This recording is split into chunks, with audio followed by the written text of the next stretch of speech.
Yo, this is Lefty. Strength and conditioning coach Mark Greenwood won't be with us today. He's feeling a little bit under the weather, but let's carry on. This is going to be my prediction video on the HBO telecast. Parker versus Ruiz will be on the next video I make. So we got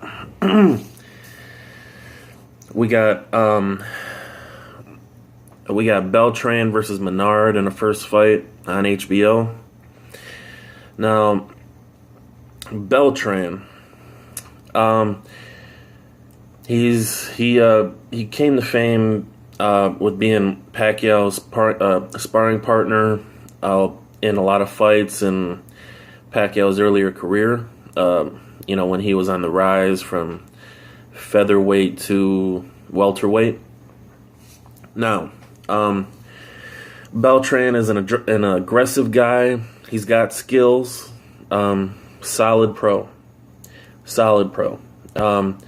He was a long-time contender at 135.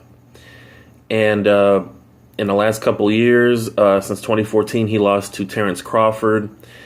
And I was really impressed by Beltran's pressure in that fight. He pressed almost all night and got outboxed a lot of the fight. He managed to tag Crawford here and there, but Crawford is now one of the world's best fighters, belongs top 5 pound for pound. And it's been 2 years since then. Beltran was 34 then, he's 36 now. Now since that loss to Crawford, he tested positive for PEDs. And he laid off for a year. He was suspended.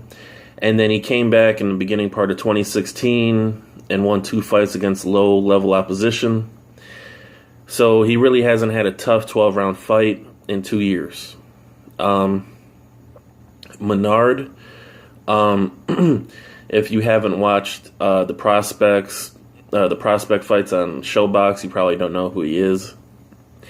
And the betting lines for tomorrow's fight, Menard versus Beltran, they reflect that. Do not sleep on Menard. Bookies are doing it. Don't do it. Menard is about 27 years old, 28 years old. He had a solid amateur career. He would have been in the Olympics if he didn't lose to Terrence Crawford in the qualifiers. So he fought great opposition in the amateurs. He's got a strong amateur background. He's got good technique, good feet. He has tried to really get behind his shots, really try to throw them too hard at times. However, he's shown in the midst of the same fight, he showed that he can make adjustments. He's a really good counter puncher. He's got good hand speed when he doesn't try to throw too hard. So he could throw pretty good hand speed with having good power. Good counter puncher.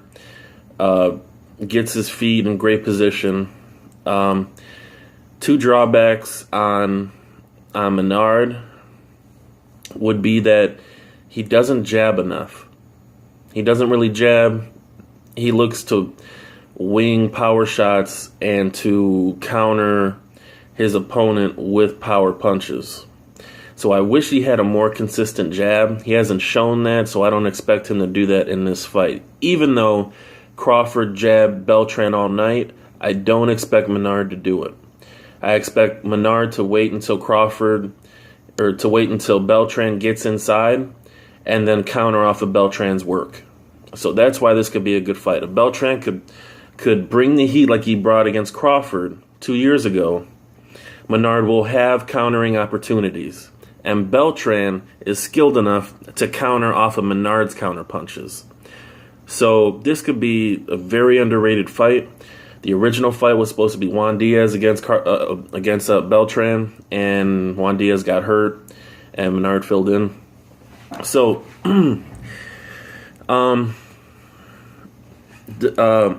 another drawback for Menard would be he hasn't really fought great opposition. He's fought undefeated prospects and beat them and knocked them out, but he hasn't fought the competition Beltran has. Now, Beltran, I mentioned he had PEDs earlier. So, unless I'm reading too much into it, maybe I am, but you try to get into the psychology of an athlete inside a fighter's mind. Now, he fought Crawford, who wasn't pound for pound top 5 at the time, but he was a rising, up-and-coming fighter. And Beltran brought the heat, and he just couldn't get Crawford out of there. So he fights Terrence Crawford, loses a decision, and then in his next fight, I believe, he fights an Asian fighter, and he beats him, but he ends up testing positive for performance-enhancing drugs after that fight, and he had a year layoff. So what that tells me is that Beltran doesn't think he can do it anymore on his own. He needs help. Now, when you're dealing with that psychologically, that would be bad right now, because if you think you have help going into a fight against a young fighter, and it's not just a young, unskilled fighter, it's a young, very skilled fighter that has fought top-notch amateur opposition, I want to know where your head's at. That's the X factor in this fight. Is Beltran's head where it needs to be to win this fight? And can he win this fight without being in a competitive 12-round fight in the last 2 years at the age of 36? I don't think so. Menard is more than a 2-1 underdog. Okay? And Beltran is a 3-1 favorite. If you bet on Menard, you are getting tremendous value in a fight that I think is really close and more of a 50-50 fight going in. Looking at their styles, looking at their strength, looking at their weaknesses, I think this is almost a 50-50 fight. And if I were betting, I bet on Menard, even though he's kind of a big underdog. I like his style for Beltran. So I would guess Menard taking him out of there about the 9th, 10th round, and maybe winning a decision, but I look for a late TKO. I think Menard's got a lot of power. Now, switching gears to the Crawford versus Molina fight, John Molina. Crawford should win this fight. He's a huge favorite. Molina is a 14-1 dog.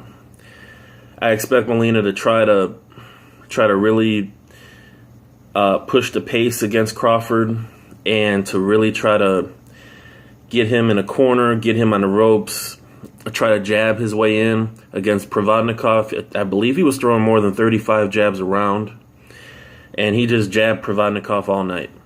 Now, Molina fought off his back foot and jabbed Provodnikov coming in. I think Molina's going to have to fight off his front foot, because if he waits on Crawford, he's going to lose, period. So I think he's going to have to fight off his front foot and jab and try to get Crawford on the ropes. I expect Crawford, maybe after a couple close rounds in the beginning, to adjust and knock out Molina by round 6. Molina's a tough guy. He's been in there with hard punchers. But when you're getting countered with shots you don't see coming, it's, power doesn't really matter, even though, Crawford's got enough power to get him out of there. Molina started his career at 135, same thing as Crawford, so they're in similar size. And Crawford can, Crawford could hit. He's not a soft puncher at all. So I expect Crawford to make adjustments to counter over Molina's jabs, and to kind of coast until he gets him out of there.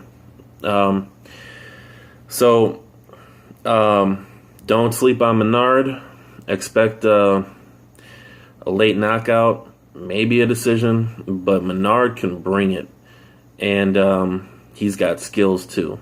and he can make adjustments mid-fight. And, expect Crawford to do what he always does, make adjustments, take a few rounds, and then, make the adjustments necessary, to win the fight. Crawford, in order to impress me in this fight, has got to knock out Molina. And Broner went to a decision with Molina. I think Broner and Crawford are a similar size, but Broner lacks Crawford's countering capabilities. So that's another reason why I think Crawford is going to knock him out at some point. So, this is Lefty. Keep showing me love. Keep viewing these videos. Like them. Comment. I respond really quick.